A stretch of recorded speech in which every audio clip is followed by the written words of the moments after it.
Today, I would like to inform you all on the toxicity of cancel culture. Cancel culture has always been a significant topic, especially with the recent lockdowns and increased internet usage because of COVID-19 restrictions. Cancel culture at face value is a great way to give minority groups a platform to voice their opinions and ideas.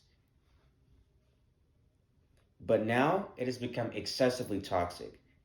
Cancel culture is mainly toxic because it restricts the free flow and exchange of ideas.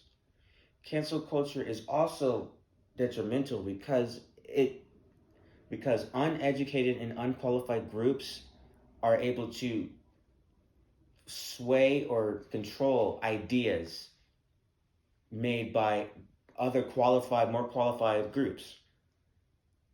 Its methods in canceling people are also detrimental too, with some punishments not being applicable to the offenses. Also, cancel culture's hypocrisy and inconsistency with its own beliefs is a huge factor that makes cancel culture toxic.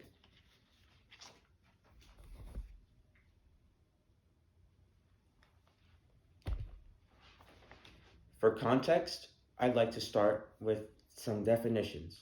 The term cancel culture is defined as the popular practice of withdrawing support or canceling public figures and companies after they have done something or said something considered objectionable or offensive. Cancel culture is generally discussed as being performed on social media in the form of group shaming. Cancel culture's main issue is that it has too much power. Oftentimes, individuals, or groups are torn apart for something they may have done years ago. And it doesn't stop there. Writing institutions have also been targeted of cancel culture, ranging from senior editors being fired to entire organizations falling apart. According to Megan McArdle, the causes of this has ranged from reading aloud the words of Martin Luther King, or as a major arts foundation imploded because its statement for support of Black Lives Matter was deemed insufficiently enthusiastic. Because of the strength of cancel culture, writers are becoming wary of their own colleagues and developing a fear to write freely. Censoring entire articles and topics that can lead to insightful discussions simply based off of one's feelings is fictitious. And I'd like to use this example as well. This is Johnny Depp and Amber Heard. In the court, Johnny Depp brought recordings of Amber Heard physically and verbally abusing him, and she still won favor in the court case and has gone on to make millions of dollars, while Johnny Depp lost his lead role in Pirates of the Caribbean. This leads me to my next point.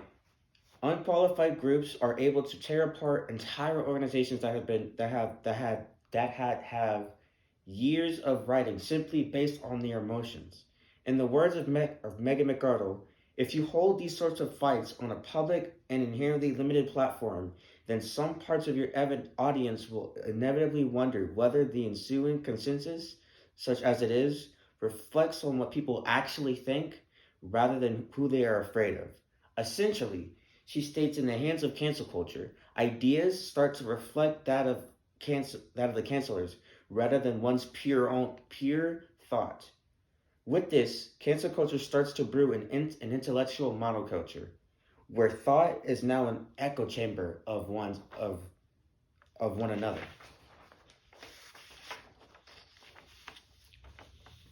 Lastly, and most importantly, cancel culture has had a huge problem with inconsistency and hypocrisy. The degree of ostracization brought about by cancel culture varies drastically for similar offenses, i.e., a left-leaning woman can get away with grooming, while a man will have his life ruined for the same or even smaller actions.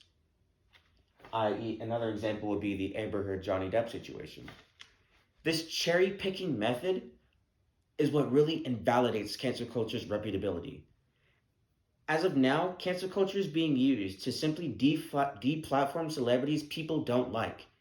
which destroys what cancel culture was initially made to do, to penalize high status individuals for their negative actions. Overall, I discussed with you the four major reasons cancel culture is toxic. That being cancel culture's restriction on the free exchange of ideas, unqualified individuals or groups dictating ideas, and cancel culture's hypocrisy and inconsistency with its beliefs. If cancel culture was a big organization, would you still believe in its ideas?